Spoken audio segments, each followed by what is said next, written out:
Um, I think that with the interesting thing about our communities here is I think that minority Hooky pauses right there because he knows exactly what he is about to do.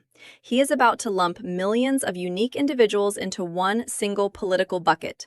This is how the left operates. They treat people like inventory in a warehouse. They do not want independent thinkers. They want obedient followers. But listen to the excuse he gives for why they do this. communities, because we have never had representation, we are tied much more to Okay, hold on. Did you catch that? He claims minority communities have never had representation. That is an outright insult to every hardworking minority leader in this country. It is a complete fabrication designed to keep you angry.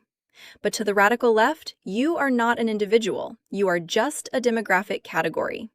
If they can convince you that your identity is all that matters, they can control your vote. But watch how he describes white voters next. identity. White communities, they've had representation forever.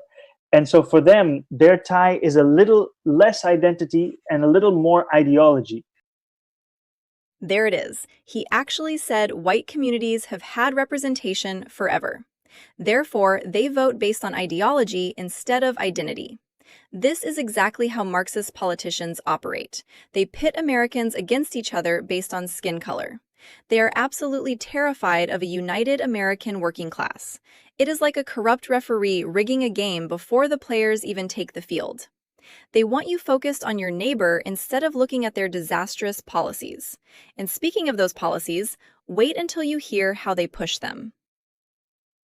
And so what I mean by that is we have a lot of voters here who think of themselves first as progressive voters. And Mhm. so we reach out to them speaking about our platform, our progressive platform. Notice what he did not say.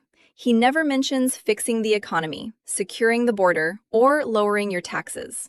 He only cares about pushing a progressive platform. They slap the word progressive on everything to hide what it really means. It means total government control. But they know most normal people reject their extreme agenda, so they have to use a trick to sell it to you. It is all a massive game of bait and switch. Listen to who they bring in to validate their radical plans. And you're very right that you need someone in the middle to be a validator, someone to tell them to trust us, believe in us. We've had that with Tiffany Caban and Cynthia Nixon. Are you kidding me? He names Tiffany Caban and Cynthia Nixon as their middle validators. These are some of the most far-left politicians in New York.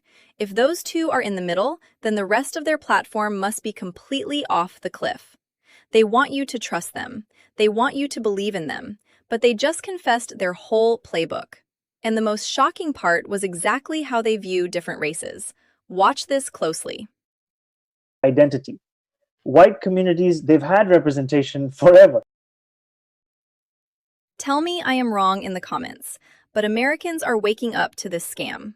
We are tired of being boxed into categories by politicians who have never worked a real job. President Trump understands this. He looks at this country and sees American citizens, not a racial voting bloc to be manipulated. The people are uniting against this radical division, and that is exactly what terrifies them the most. If you want to see how this fight continues, watch my previous video right here.